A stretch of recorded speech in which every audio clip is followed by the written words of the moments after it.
మంత్రి గారు. ఇష్యూ కాబట్టి సభ్యులు చాలా క్వశ్చన్స్ అడిగారు, వాటన్నిటికీ సమాధానం చెప్పడానికి నేను సిద్ధంగా ఉన్నాను అధ్యక్ష. దానికి వినే అవకాశం కూడా మీరు కూడా కల్పించాలని మరి కోరుకుంటున్నా అధ్యక్ష. మొదటగా గౌరవ సభ్యురాలు మాట్లాడుతూ 59% పెరిగినాయి అని నేనే చెప్పాను అన్నారు అధ్యక్ష. అమ్మ ఒక నిమిషం అమ్మ, ఇప్పుడు నేను మాట్లాడుతున్నాను కదా, మీరు చెప్పినవన్నీ నేను చాలా క్లియర్గా విన్నాను. ఇది చాలా సెన్సిటివ్ ఇష్యూ, ప్రజలకు తెలియాల్సిన అవసరం కూడా ఉంది.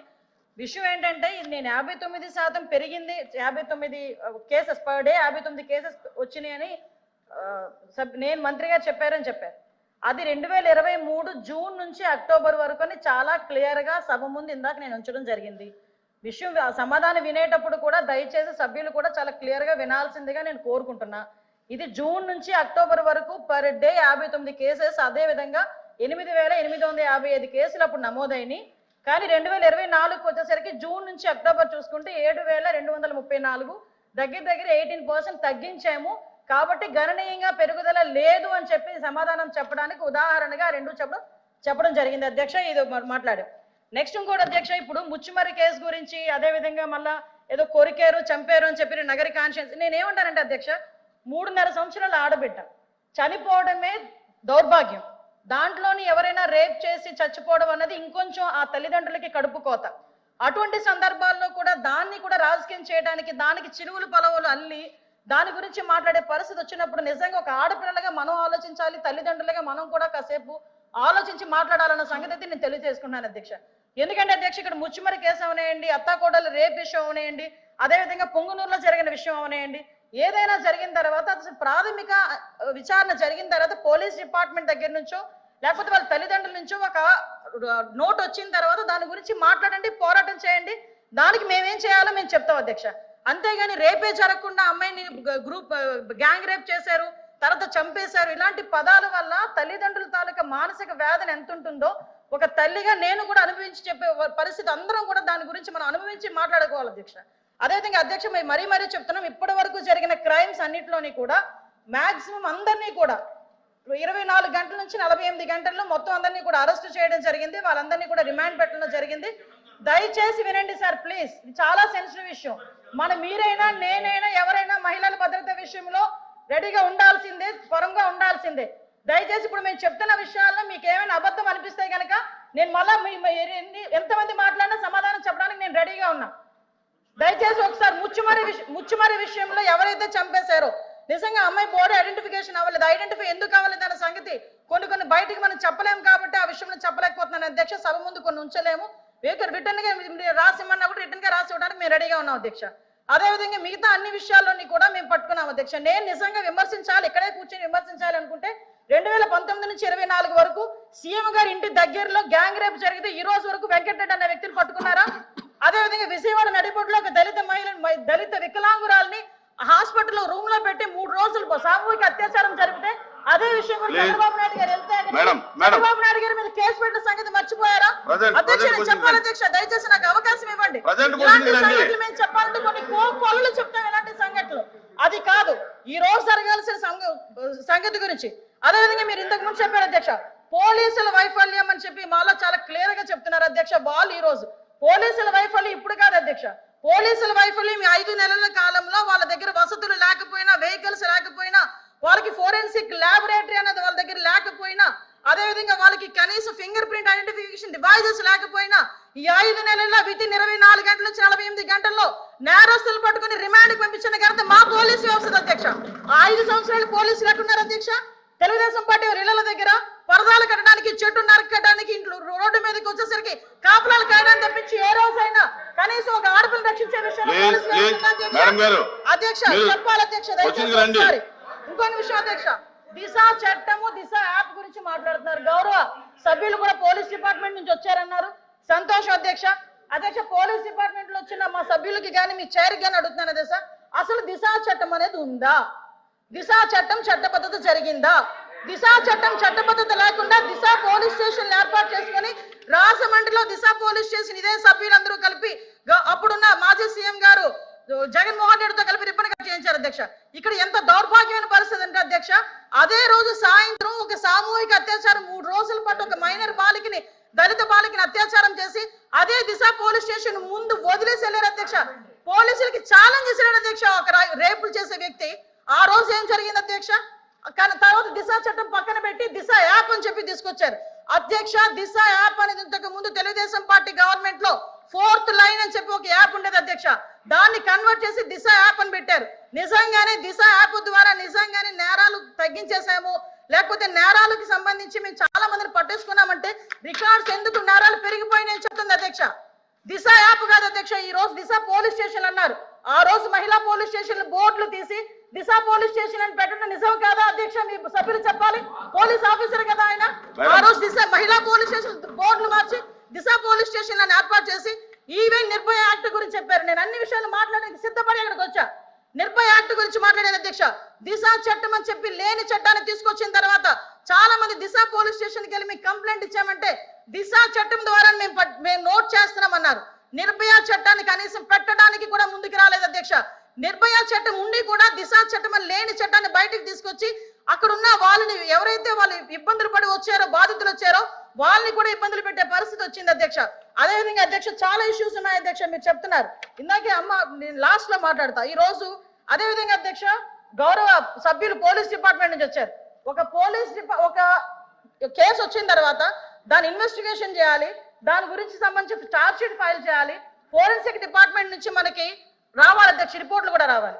అమరావతిలో ఫోరెన్సిక్ డిపార్ట్మెంట్ సంబంధించి ఒక ల్యాబొరేటరీ కట్టడానికి సెంట్రల్ గవర్నమెంట్ దగ్గర 200 కోట్ల రూపాయలు శాంక్షన్ చేస్తే కేవలం అమరావతిలో ఉన్నది ఆ ఒక్క ల్యాబొరేటరీ అనే ఉద్దేశంతో ఈ రోజుకి కన్స్ట్రక్షన్ మధ్యలో ఆపేసి 5 సంవత్సరాలు ఫోరెన్సిక్ ల్యాబొరేటరీని కూడా ఒక్క స్టెప్ ముందుకేయకుండా చేసిన మీరు ఈ రోజు ఫోరెన్సిక్ ల్యాబొరేటరీ గురించి మాట్లాడుతుంటే బాధ అనిపిస్తుంది అధ్యక్ష. 5 సంవత్సరాలు వేస్ట్ అయింది. ఈ రోజు 5 సంవత్సరాల్లో ఫోరెన్సిక్ ల్యాబొరేటరీ కనుక జరిగుంటే, నిర్మాణం జరిగుంటే, ఈ రోజుకి కూడా లైవ్ లో ఉండుంటే ఇలాంటి సంఘటనలు జరిగిన వెంటనే శిక్ష పడేదానికి 4 సంవత్సరాలు 5 సంవత్సరాలు అవసరం లేదు అధ్యక్ష. 4-5 నెలల్లో శిక్ష పడి నేరస్తున్న వాళ్ళు ఈ రోజు జైలు శిక్ష అనుభవించే పరిస్థితులు ఉండేది అధ్యక్ష. ఆ రోజు జరిగిన ల్యాప్సెస్ ఇన్ని మన దగ్గర పెట్టుకొని వాళ్ళ దిశ చట్టానికి 4 వీల్స్ అన్నారు, 2 వీల్స్ అన్నారు. ఎక్కడ ఉన్నాయి అధ్యక్ష? మంత్రి గారు అధ్యక్ష ఒక్క విషయం వినాలి. ఇప్పుడు అడిగిన దానికి సమాధానం చెప్పండి. మీ ఒక్క ప్రశ్నకే అరగంట టైం తీసుకుంటే సభ నడపాలి కదా. మీరు క్లోజ్ చేయండి. అధ్యక్ష ఇక్కడ మీరు ఒక మాట నాకు మాట వినాలి. అడిగిన దానికి చెప్పండి అధ్యక్ష. నాకు ఒక మాట, వీళ్ళందరూ క్వశ్చన్స్ వేశారు అధ్యక్ష. అధ్యక్ష నేను వాళ్ళు వేసిన క్వశ్చన్స్ కి బియాండ్ ఒక లైన్ కూడా లేదు. మీరు క్వశ్చన్ కి సమాధానం చెప్పండి, తప్పే లేదు. క్వశ్చన్ కి సమాధానం మీరు పూర్వపరాలు వర్తమానం అన్ని చెప్తాగా సభలో వన్ వర్డ్ ఆన్సర్స్ చెప్పలేం కదా. వాళ్ళు క్వశ్చన్స్ అడిగారు, మేము చెప్తున్నాము. కూర్చోండి అధ్యక్ష చెప్పండి మంత్రి. 5 సంవత్సరాలు లా అండ్ ఆర్డర్ ఫెయిల్ అయింది, నిజంగానే ఫెయిల్ అయిందండి. శ్రీనివాస్ గారు కూర్చోండి. శ్రీనివాస్ గారు కూర్చోండి. కూర్చున్నారంటే ఇంక నిజంగానే ఫెయిల్ అయింది. కూర్చోండి. మేడం చెప్పండి. అధ్యక్ష ఇది కాదు, సభ్యత కాదు. నేను సమాధానం చెప్తున్నాను ఒక మంత్రిగా. వాళ్ళు క్వశ్చన్స్ అడిగారు, చెప్పండి. చెప్తున్నాను అధ్యక్ష. ఇంకా అధ్యక్ష ఈ రోజు మహిళల గురించి మాట్లాడటం అన్నది భాష గారు అయిన తర్వాత మాట్లాడతారు. మేడం గారు చెప్పిన తర్వాత నేను మీకు మేడం మీరు చేతితో మాట్లాడండి. చాలా అనకూడదు కాబట్టి నేను ఆగుతున్నా. ఇప్పటి వరకు సభ్యులు అడిగిన క్వశ్చన్స్ ని దాటి నేను ఒక్క లైన్ ముందుకెళ్ళానేమో మీరే చెప్పండి. సభ్యులు అడిగిన దానికి కూడా వినే ఓపిక వాస్తవాలు చెప్తుంటే అంత బాధగా ఉందా? వాస్తవాలు చెప్తుంటే ఉందా మీకు? మేడం మీరు చేతితో మాట్లాడండి అధ్యక్ష. ఇంకో 2 నిమిషాలు అధ్యక్ష. మీరు సభతో మాట్లాడింది చేతితో మాట్లాడండి. ఇప్పుడు వరకు లాస్ట్ క్రైమ్ అవనియండి, ఇప్పుడు జరుగుతున్న ఏ క్రైమ్ అయినా అధ్యక్ష, మనం జనరల్ గా కనుక నేను కేస్ స్టడీస్ కూడా చూశాను అధ్యక్ష. నేను హోమ్ మినిస్టర్ అయిన తర్వాత జరిగిన సంఘటనలకు సంబంధించి ప్రతి ఒక్క కేసుకి సంబంధించిన కేస్ స్టడీస్ కూడా మేము చూసుకున్నాం అధ్యక్ష. మేజర్ పార్ట్ గాంజాయి డ్రగ్స్ వాటిని బేస్ చేసుకొని అలాంటి వాళ్ళ పరిస్థితిలోని ఎక్కువగా జరిగిన పరిస్థితి అధ్యక్ష. 5 సంవత్సరాలు గాంజాయి మీద ఒక్క రివ్యూ చేశాడు అధ్యక్ష మాజీ ముఖ్యమంత్రి జగన్మోహన్ రెడ్డి. గాంజాయి మీద ఒక్క రివ్యూ అధ్యక్ష. ఈ రోజు గాంజాయిని అరికట్టడానికి దమ్మున్న నాయకుడు మా నాయకుడు గంజాయి నార్కోటిక్ టాస్క్ ఫోర్స్ ఈ రోజు తీసుకొచ్చారు అధ్యక్ష. 5 సంవత్సరాల్లో గంజాయి గురించి ఒక్కసారి కూడా మాట్లాడలేదు అధ్యక్ష. నేను విషయం చెప్తున్నాను అధ్యక్ష. దాని ప్యారలల్ గా ఈ రోజు వరకు జరుగుతున్న సంఘటనలు ఈ రకంగా వచ్చినాయి అధ్యక్ష. దయచేసి అది కూడా ఆలోచించుకోవాలి. ఒకటి లాస్ట్ అండ్ ఫైనల్ గా చెప్తాను అధ్యక్ష, ఈ గవర్నమెంట్ మహిళల భద్రత మీద పెద్ద పీట వేసింది. మహిళల భద్రత గురించి ఈ రోజుకి కూడా మేము స్టాండ్ అయి ఉన్నాం. స్పెషల్ కోర్టులు ఏర్పాటు చేసి ఎవరైతే నిందితులు ఉన్నారో వాళ్ళకి త్వరితగతిన శిక్షలు పడేటట్టుగా ఈ రోజు గవర్నమెంట్ తీసుకుంటుంది. మహిళల విషయంలో ఇంక్లూడింగ్ జగన్మోహన్ రెడ్డి తల్లికి చెల్లికి అన్యాయం జరిగిన ఈ రోజు ఈ గవర్నమెంట్ మేము నుంచుంటామని చెప్పి మీ సభాముఖంగా మీ అందరికీ కూడా తెలియజేసుకుంటాం అధ్యక్ష. దాని మీద మేము స్టాండ్ అయ్యాం. వాళ్ళు చేసిన దానికి అధ్యక్ష నేను చెప్పిన దాంట్లో ఏ తప్పు ఉందని అందరు నుంచున్నారు చెప్పండి అధ్యక్ష. అదేంటి అధ్యక్ష, అందరూ నుంచున్నారు కదా, నేను చెప్పిన దాంట్లో ఏ తప్పు ఉందో అడగమనండి. కాబట్టి అధ్యక్ష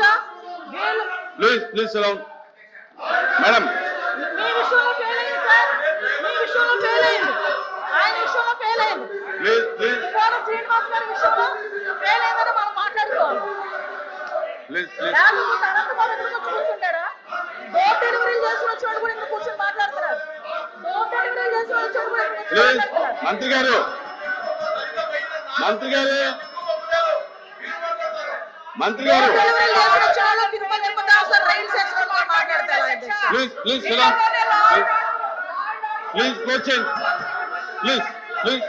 ఎలా మాట్లాడమంటారు అధ్యక్ష? క్లోజ్ చేయండి. కాబట్టి అధ్యక్ష ఈ రోజుకి కూడా మహిళల భద్రత విషయంలో ఈ గవర్నమెంట్ స్టాండ్ అయి ఉన్నాం. మేజర్ పార్టీ మహిళల రక్షణ విషయంలో పెట్టుకున్నాం.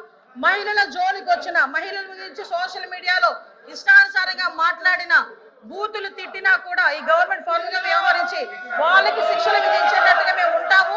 మళ్ళీ ఇంకో విషయం చెప్తాను అధ్యక్ష, దేవతలు పూసింపబడాలని మాట్లాడారు. నేను ఒకటే మాట్లాడుతున్నా, జగన్మోహన్ రెడ్డి తల్లికి చెల్లికి బాబాయ్ కూతురైన ఆ చెల్లికి కూడా అన్యాయం జరిగిన ఈ రోజు మేము నుంచుంటామని మీ అందరికీ కూడా తెలియజేసుకుంటాం అధ్యక్ష. వాళ్ళకి సహాయ సహకారం అందిస్తాం, వాళ్ళకి కూడా న్యాయం జరిగేటట్టుగా చేస్తాం. ఎల్ఓపి గారు కూర్చోండి అందరూ కూర్చోండి. ఎల్ఓపి గారు మాట్లాడుతున్నారు, కూర్చోండి. అధ్యక్ష, ఒక సున్నితమైన ప్రశ్న. ఈ ప్రశ్న మా ఇక్కడ ఈ హౌస్లో ఉన్న 50 మంది గురించే కాదు, ఈ రాష్ట్రంలో ఉన్న 5 లక్షల మంది ప్రజలు కూడా దీని గురించి చూస్తున్నారు. రాష్ట్రంలో శాంతి భద్రతలు ఎలా ఉన్నాయి, ఏ విధంగా ఉన్నాయని. సభ్యులు అడిగిన ప్రశ్నకి వచ్చి సూటిగా సమాధానం చెప్పకుండా దానికి వారు వచ్చి బాధ్యత కాకుండా అబాధ్యతగా వారు వచ్చి రాజకీయ ఉపన్యాసం కోసం రాజకీయ లబ్ధి కోసం చేస్తున్న ఈ నేపథ్యంలో ముఖ్యంగా మేమే కాదు అధ్యక్ష, ప్రభుత్వంలో ఉన్న నేనైతే చదివే సందర్భం అయినా కాకపోయినప్పటికీ సొంతంగా ఉన్న ప్రభుత్వంలో డిప్యూటీ సీఎం గారు కూడా రాష్ట్రంలో శాంతి భద్రతలు క్షీణించే విషయాన్ని కూడా చెప్పిన విషయాన్ని ఈ నేపథ్యంలో ఈ ప్రశ్నకు సరైన సమాధానాన్ని ప్రభుత్వం రాకుండా దాన్ని రాజకీయం చేయాలనే ఉద్దేశంతో రాజకీయం చేయాలనే ఉద్దేశంతో వారు ఇచ్చిన సమాధానానికి నిరసనగా మేము వచ్చి ఈ ప్రశ్నకి వాకౌట్ చేస్తాం అధ్యక్ష సభలో వాస్తవాలు వినే ఓపిక లేక వాకౌట్ చేస్తున్నారు. సభలో వాళ్ళు చేసిన దౌర్భాగ్యాలు వినే ఓపిక లేక సహించలేక వాకౌట్ చేస్తున్నారు. నిజంగా దమ్ముంటే నుంచోమనండి, ఆయన అడిగిన దానికి సమగ్ర సమాధానం చెప్తా. నేను మేడం కూర్చోమనండి సార్, మేము సమాధానం చెప్తాము. వెళ్ళిపోతామని మాట్లాడడం ఏంటి సార్? ఇప్పుడు అనాలి షేమ్ అని. మేడం మీరు 1 మినిట్ మీరు బాధ్యత గల మంత్రి అయి ఉండి దమ్ము ధైర్యం అనేది మాట్లాడటం కరెక్ట్ కాదు. దమ్ము ఏంటి?